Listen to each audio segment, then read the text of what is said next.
So to drill out our hole here, we put a 3-inch hole. We did this on our drill press here. I bought this at Harbor Freight.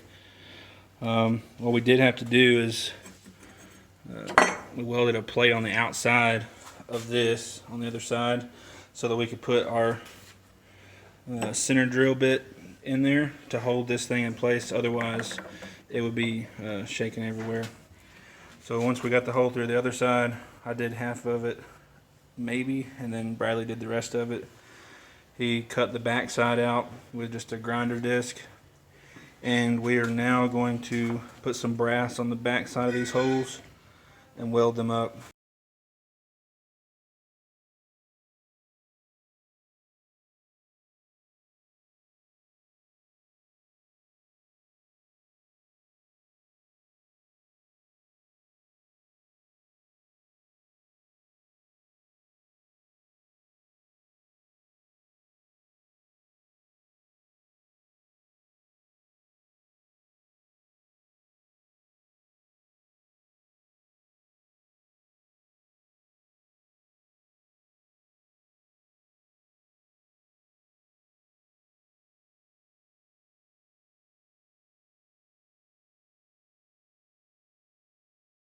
It's been about 2 weeks since I posted my last video.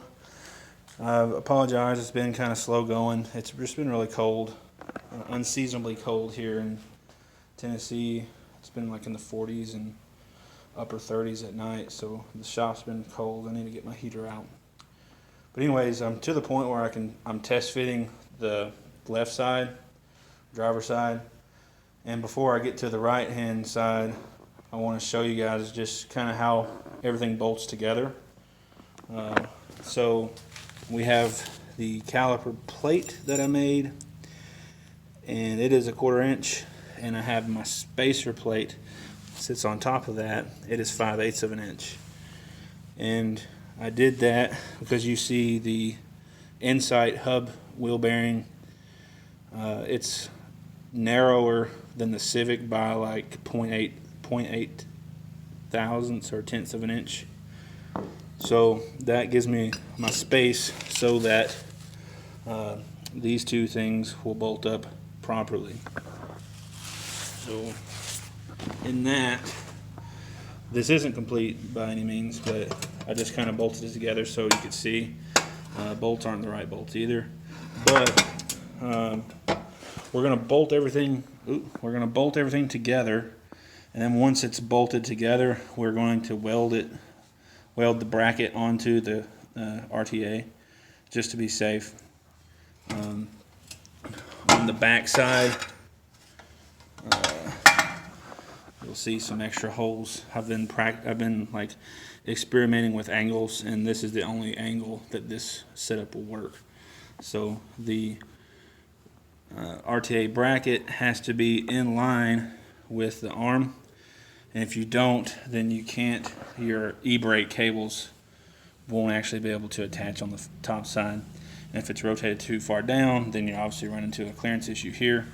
I did have to trim this out already, and I'm going to have to trim it further so that the calipers will fit on. But in here you'll see I've got my 2 holes. This hole here is a little bit off center. I want to fix that. I will re-drill or re-weld the other holes just to be safe, I guess. I don't really think it's going to matter since I'm bolting or welding the plate onto the arm. But anyways, it's working. It's on there. Everything bolts together from what I can tell, and we will probably move forward with production. I mentioned in an earlier video that I'm going to have issues with this one. What I think I'm going to do is maybe notch this out just a little bit and use like an Allen head bolt through there to hold the plate to the hub bearing. Since this plate's going to be welded to the arm, I don't think it's going to hurt anything from that standpoint. I'm actually more concerned with cutting into this because I feel like it's going to cause harm to the structural integrity of the trailing arm, because I've already cut stuff out of the back here, as you can tell. So, you know, what I might end up doing is, I don't know if you've seen the S1 kits. They're really nice kits. He's got like a plate along the back side of it. I don't think I'll go that far, but it would be probably nice of me to put a plate over this with a hole in it and holes so I can get to those bolts to add some stiffness to the back side of this arm. You see I have the front bushing pushed out. I bought new bushings, so I'm going to push those in once I have this arm cleaned up. You can see it's really dirty. It has overspray from when I painted my car. What is that, like 7 years ago now? So yeah, that's kind of it. That's where we're at. I can maybe set this stuff on here and put this on there just for giggles, but it's gonna work. I did have maybe some design flaws. I think I still do. I believe the holes that I've put in here need to be a little bit closer.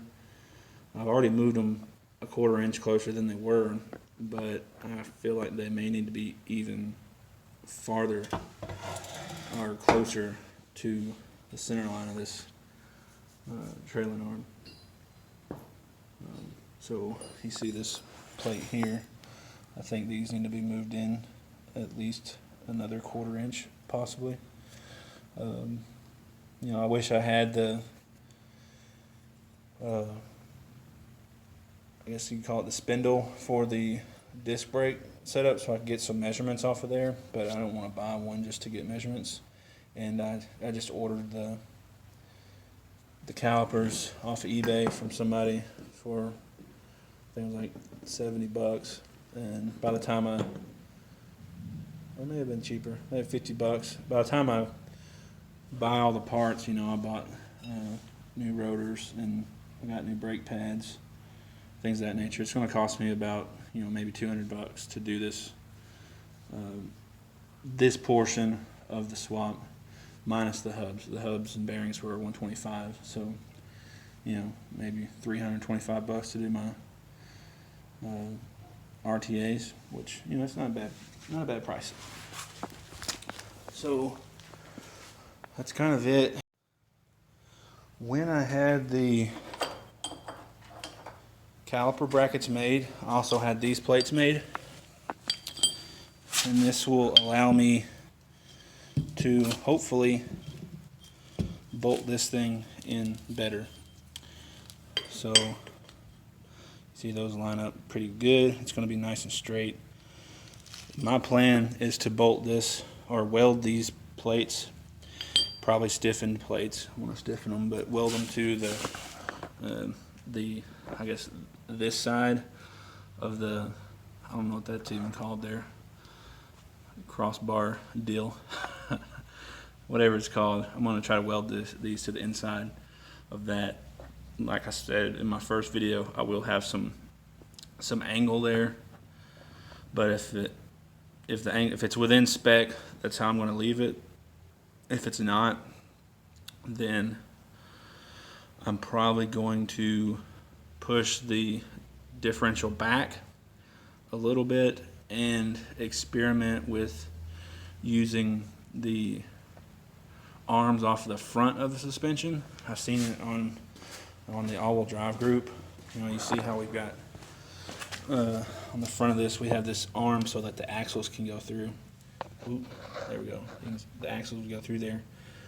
You can do the same thing on the back of the Civic. Take these arms and put them on the back side of the suspension, and that would allow us to push our differential back a lot further, and hopefully not have to change the lower control arms to something special.